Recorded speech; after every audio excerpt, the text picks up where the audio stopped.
Produced by AE Media.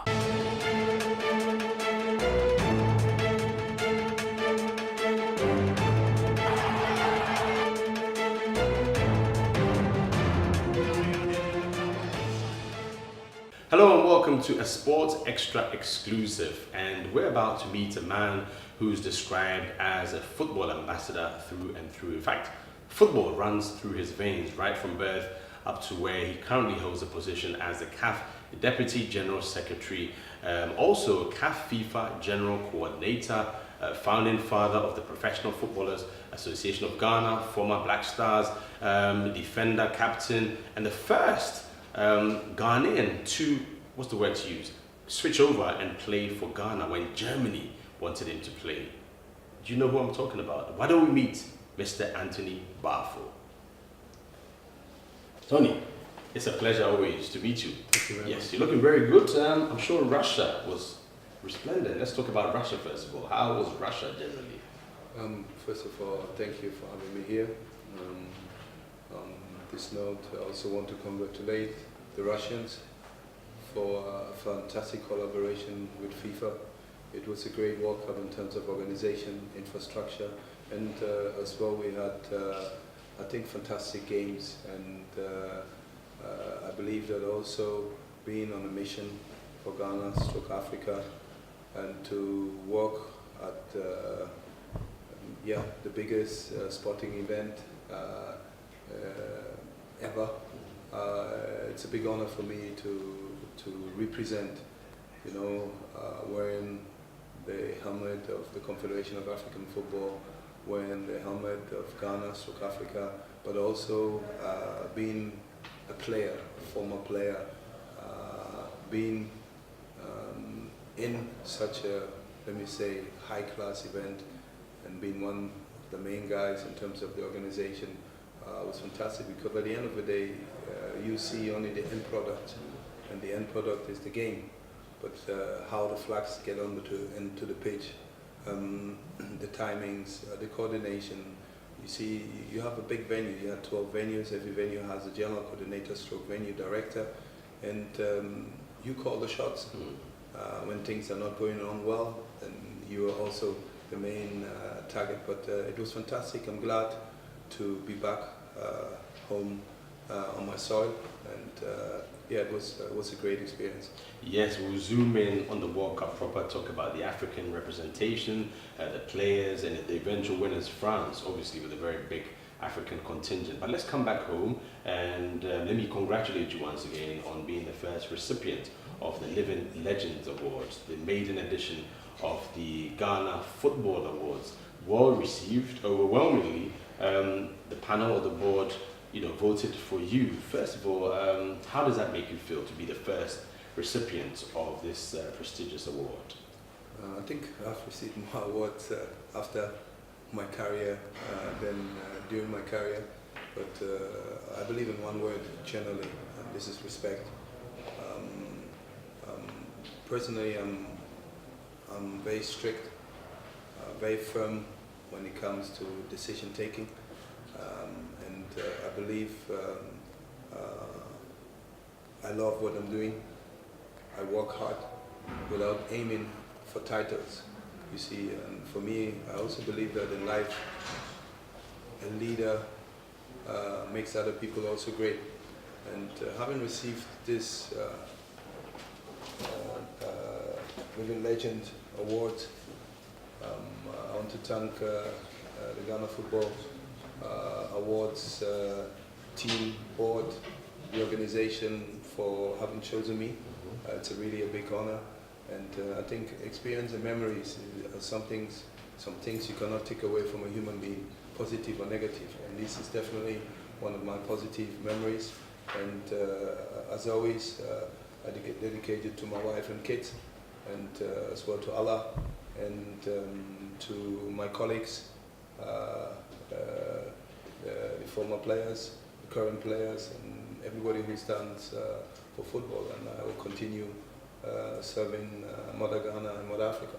There's one word that is constantly comes when we talk about Mr. Anthony Baffoe, and that is ambassador. Ambassador.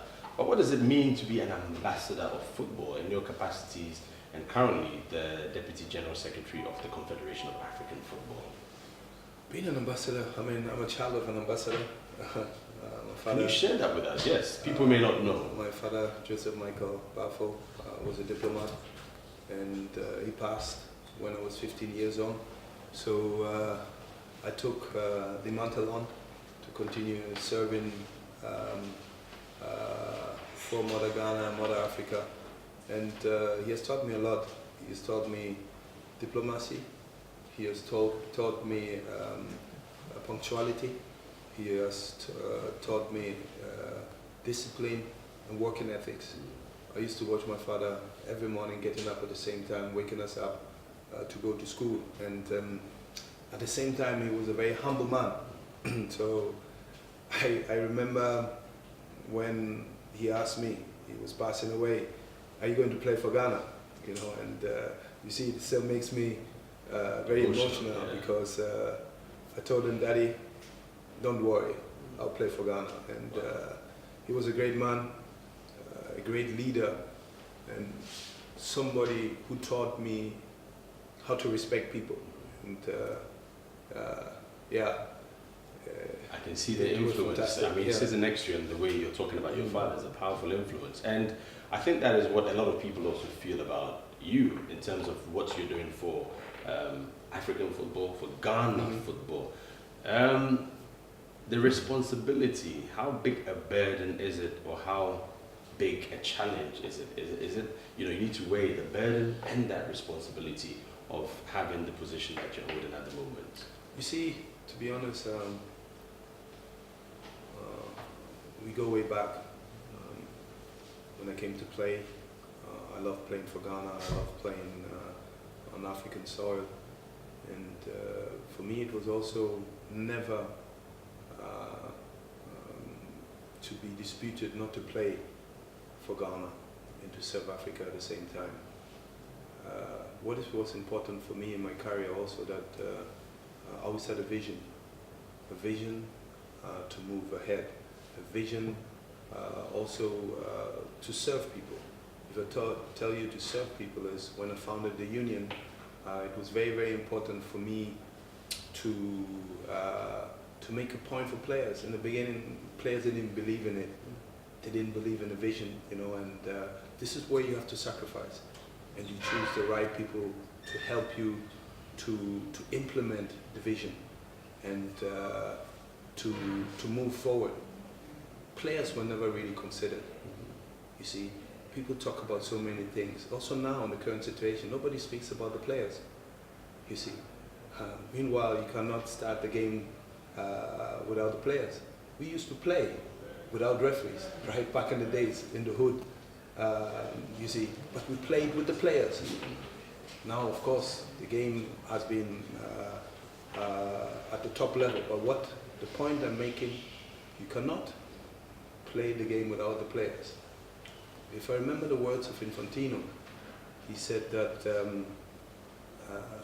we must include the main actors in the day-to-day running of our game of football.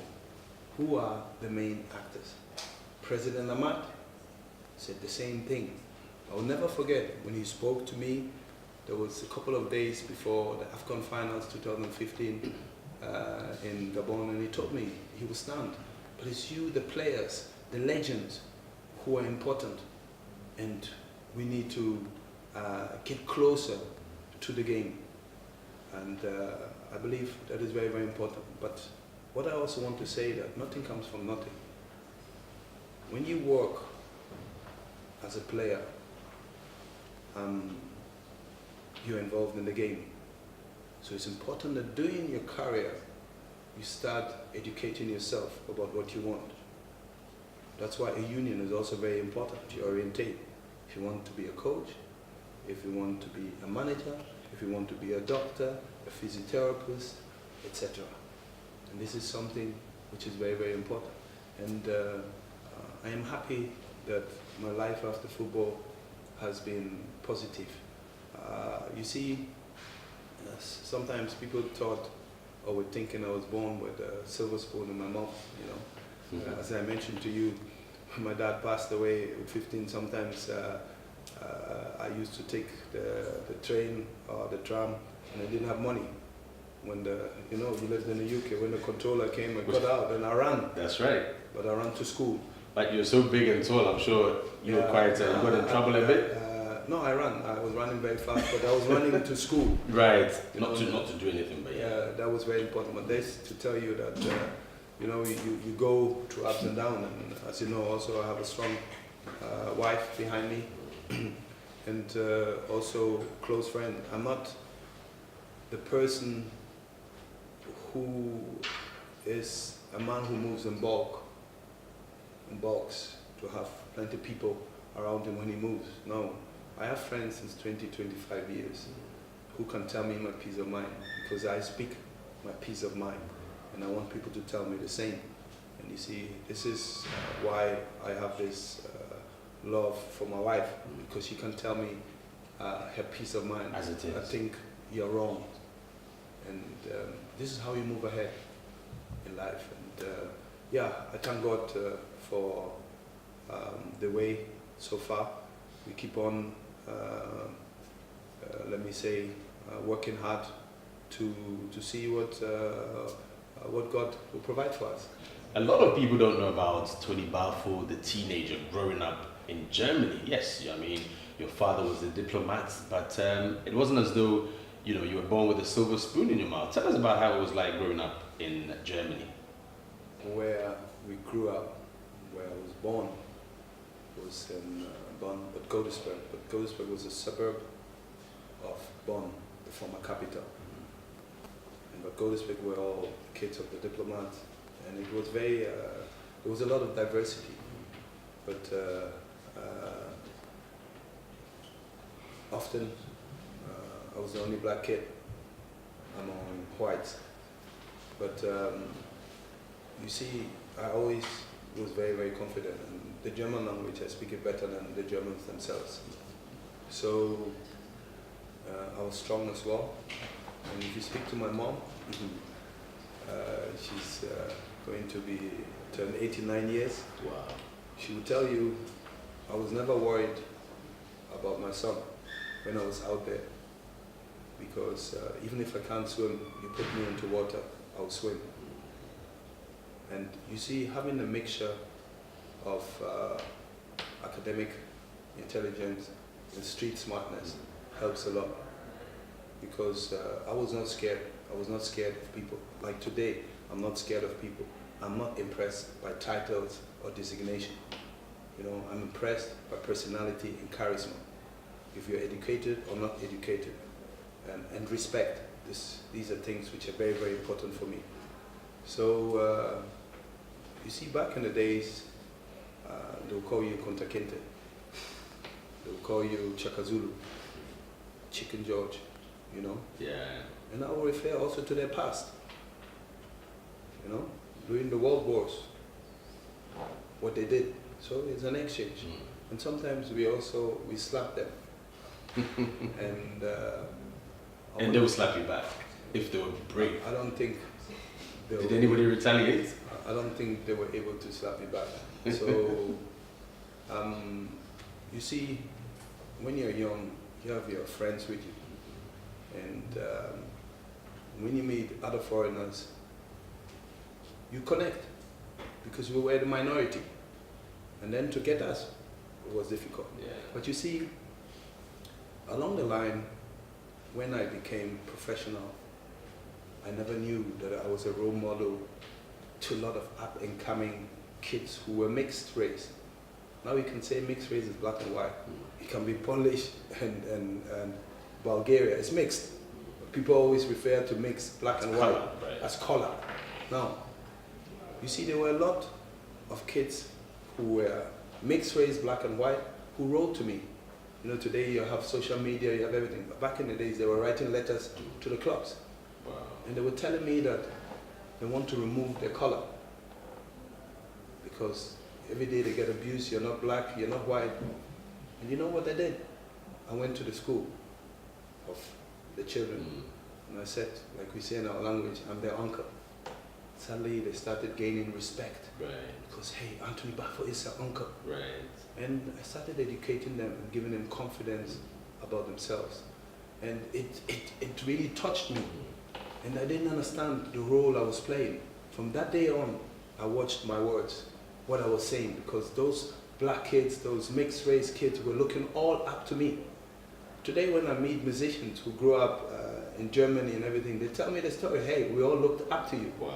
You know, and that showed me that I was on the right path. Wow. Well, I'm sure you've watched the Anas expose. It's probably the biggest football story in Africa, and no doubt about it in Ghana. What is your take on the expose, and how do you feel about the current state of Ghana football? Would you say we're in crisis? I've seen, x-rays, I've seen inserts, I've seen things on YouTube. There was a documentary on BBC, I think it was like 50-something minutes. And, I feel very sad, very, very sad. Ghana is a football country, a football-loving country. But if you look at, in terms of football, since things happened at the 2014 World Cup, the hype around the national team, etc., was no more like before. And again, I still can't believe what has happened. And please also understand that I don't want to really go deeper into it.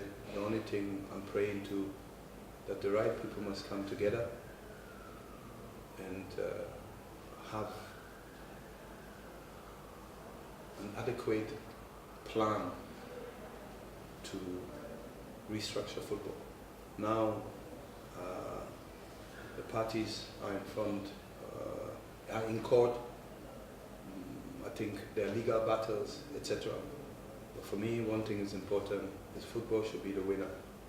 This is very, very important. And also, I'm a former player. I will always think about the players who are not going to be paid. The young females under 20 who are going to the World Cup, their preparations, etc. And, I hope, like I said, the right parties come together to, to move football back to where it belongs, to the heart of Ghanaians. Well, your name appears to be on the top of a lot of lists.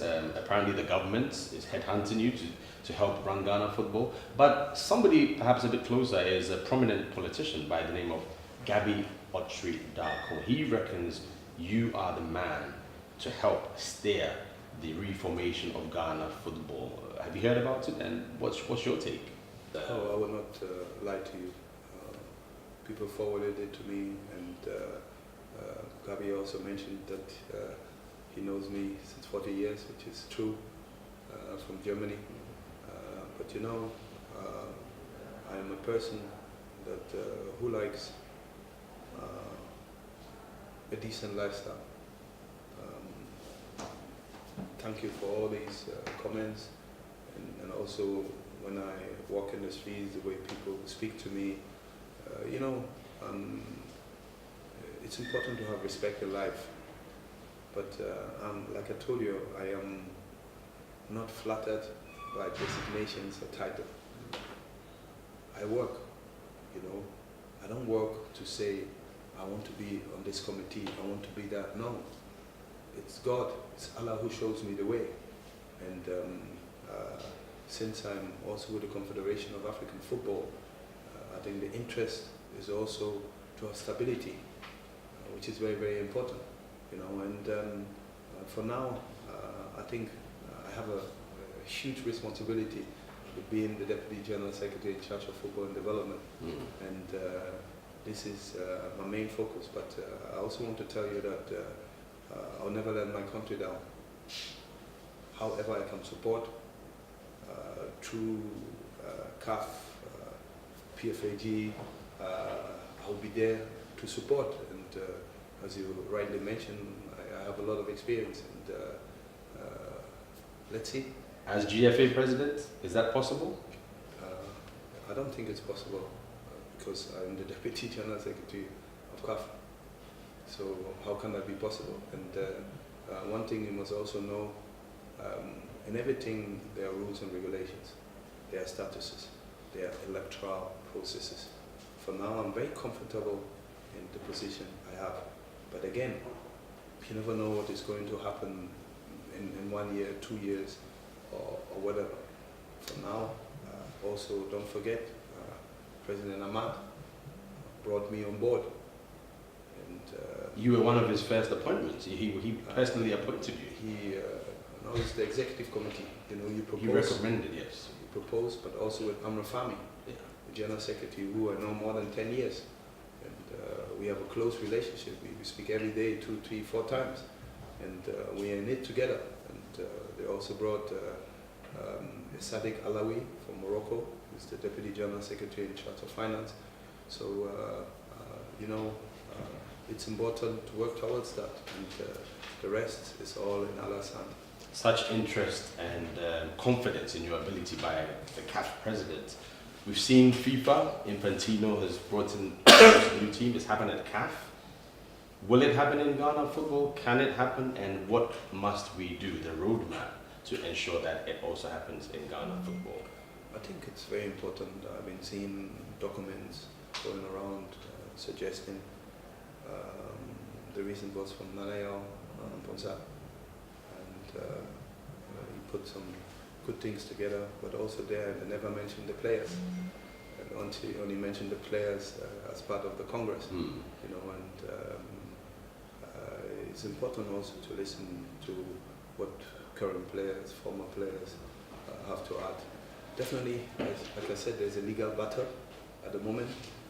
FIFA is involved, CAF is involved. We must wait for what will come out after all these negotiations, and then we act accordingly to see the way forward. Ghana is important in African football. You know, a lot of people miss Ghana at the World Cup, and I was sad, but it has happened. Let's see what the future will bring. Have you had a chance to speak to the GFA, so the former GFA president, Kwesi Nyantakyi? Have you spoken to him yet? I have spoken to him. How is he? We've not heard from him in public for some time. Is he doing well? Well, how he feels inside, that I cannot describe, but out of courtesy, I think I've dealt with him on CAF level. I asked because, you know, tomorrow it can be someone else, you know, and it's sad enough, and let's give everything to God.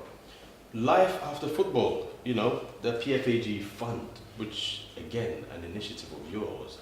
Tell us why it's so important and how is it taking hold now in Ghana football? Yeah, it's an initiative from us, and you know, don't forget, we have people like Kwesi Appiah, who's the president.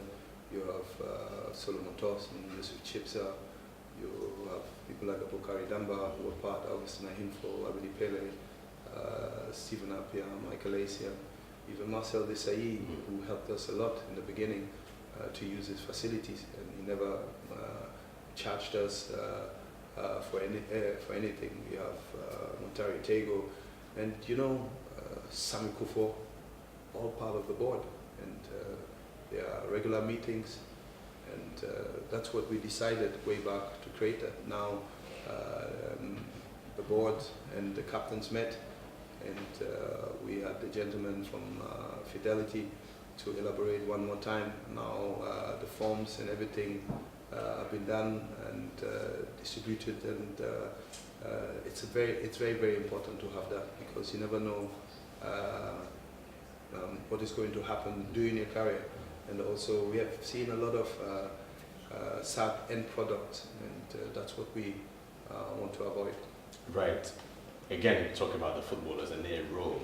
At this moment, is there somebody, or would the PFAG or footballing body like to put somebody up to perhaps take over as president of the Ghana Football Association? Or these are issues that would bring itself? You see, first of all, I think it's important that the players also make a contribution in terms of a document. and also have interaction. But you see, like I said, the rules and regulations, their statuses, and now we have to see what will be the next step from FIFA with CAF together. And then I think there are meetings happening as well. We can further elaborate and contribute to it, but definitely the union cannot be left out. Let's talk about finally grassroots football, juvenile football, development, women's football. How important is that? FIFA has a very strong regard for it. What are we doing in Ghana, and how can you perhaps involve the Professional Footballers Association to push the agenda strongly in Ghana? I think already starting from CAF, because this is all part of my department, to have a good youth and grassroots development strategy. You see, for long we have neglected, for instance, school football. Back in the days they used to call it coast football. To also have a proper database, to have more 4 against 4, 5 against 5. When you see sometimes kids playing 11 against 11, they cannot kick the ball from a corner. You understand? And this is how you play more, to go into communities, to have more infrastructure development. You see, AstroTurf helps for development, also for visibility when you want to have corporate sponsors investing, etc. So these are all part of a development strategy, and not to forget what I'm telling you for boys, it's the same for girls. This is very, very important. You are very involved in beach soccer, and you never really had the 100% support, but you keep on moving, and it's tough. But in the beginning you need to sacrifice. But it's another opportunity for players to get recognized and to play in an international level. My good friend Samson Adamo, who's now my director of competition, started with the Copa Lagos. Why can't we have the Copa Accra, the Copa Luanda, the Copa Lome, etc.? You don't need a beach to play beach soccer. You can put sand on the Independence Park, even Nima, and then create the beach soccer atmosphere. You see, because at the end of the day, they are events, and but you need people who are innovative. You need good technical abilities as well, because beach soccer has different rules and regulations, already a different ball as well. And these are the things we are about to develop. Same like coaching courses. We created the African Pro license, you see, which gives you credibility. And then also we strengthen the content of the ABC license, which is also very, very important. So there's more to come. And here, I think one thing we should also create is to have ambassadors for development in the regions, have figures who came out of the regions who can help to identify the talent and to do more in terms of the coaching content. You see, why are the Europeans, why they can come and work here, but we cannot go and work there? That means we need to work more on the content, have a proper youth league, academy league, and also have for every national team different desks. Why don't we have under 15, under 17, under 20, under 23? You see, how long haven't we participated in the Olympic Games? And this is what we deeply need to work on. Well, Tony, before the call comes from Infantino or maybe CAF President Ahmad or whoever, maybe even your wife, before you run away, what were your final words to Ghanaians, especially at this very critical time in Ghana football? My final words is there are obviously crises, and crises need crisis management. Is to put the right people together, but also to listen to good and constructive advices, and then we hope that we also, from CAF side, from the players' union side, we can do the right thing to get the machine rolling. Obviously, the machine has been hurt deeply. I mean, it's like wounded, with deep wounds. So, inshallah, the right people will come together to get Ghana out of this situation. Once again, a very sad situation, you know, and as I always say, first time is the best. Thank you very much, Tony. You're welcome. Yes, well, you've been listening to an exclusive with Mr. Anthony Baffoe, the CAF FIFA General Coordinator. He's also the Deputy General Secretary of the Confederation of African Football, one of the founding fathers of the PFAG. The list actually goes on and on. I hope you've enjoyed it, and certainly we'll be keeping tabs with Anthony Baffoe. This has been an exclusive Sports Extra. Join us again the next time. Bye for now.